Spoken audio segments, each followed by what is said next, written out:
Alright, name a game that turned your living room into a tournament arena. I'll go first. I give you, drumroll please, Super Street Fighter 2. Arguments, rivalries, one controller mysteriously broken. Today's game is Super Street Fighter 2 on the Super Nintendo, the glow up that took Street Fighter from legendary to untouchable. Released in 1994, yes, 1994, Super Street Fighter 2 was Capcom saying, yeah, Street Fighter 2 is great, but what if we made it perfect? This wasn't just a re-release. This was an upgrade. New characters, new stages, new music, new balance tweaks. It took everything people loved about Street Fighter 2 and polished it until it shined like a freshly waxed arcade cabinet. This is where Super Street Fighter 2 really flexed.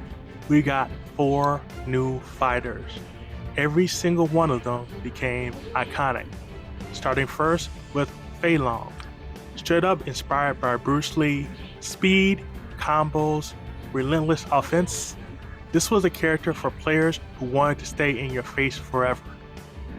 Next, we had Cammy, lightning fast, pressure heavy, one of the most aggressive characters in the game. She quickly became a fan favorite and stayed one for decades. Next we had T-Hawk, a grappler with reach and power.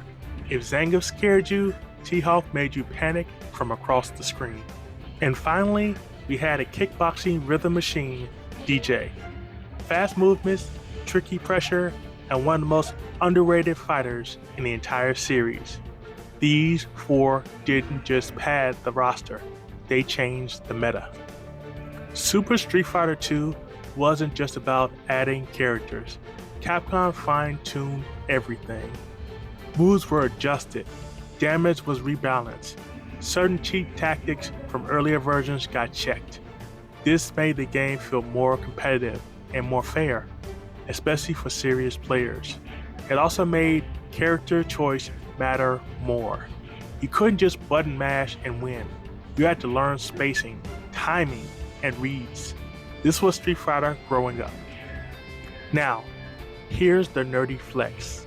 The SNES version was incredibly faithful to the arcade. Bright sprites, smooth animations, responsive controls.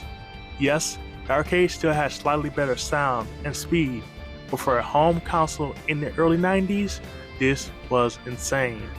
This game made people feel like they owned an arcade cabinet at home, and that was a big deal back then. The stages got visual upgrades and fresh details, making each fight feel unique. From gritty streets to international arenas, the game oozed personality. And the music, absolutely iconic. Every character theme felt like a personal anthem. You didn't just fight Ryu, you felt Ryu. Super Street Fighter 2 helped cement Street Fighter as a fighting game franchise.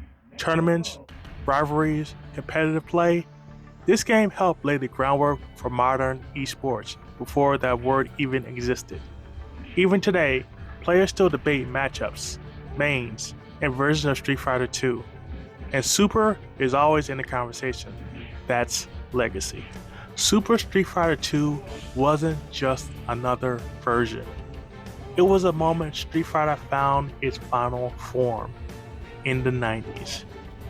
You had new characters like Cammy, Fei Long, T-Hawk, and Dee Jay, changing how people approached every match. Balance tweaks that rewarded timing, spacing, and patience instead of pure button mashing. Stages and music that gave each fight its own identity. And on the Super Nintendo, it brought the arcade experience home in a way that felt almost unreal at the time. This game didn't just entertain. It created rivalries. It created mains. It created memories that people still argue about decades later.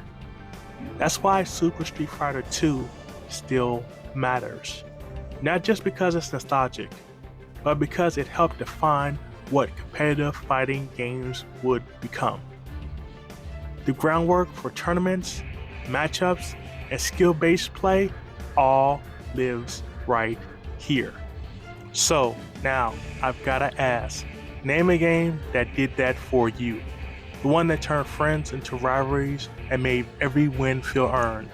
And if you're enjoying these deep dives, follow for more Name a Game videos. Like if this brought you back, and share with someone who still owes you a rematch.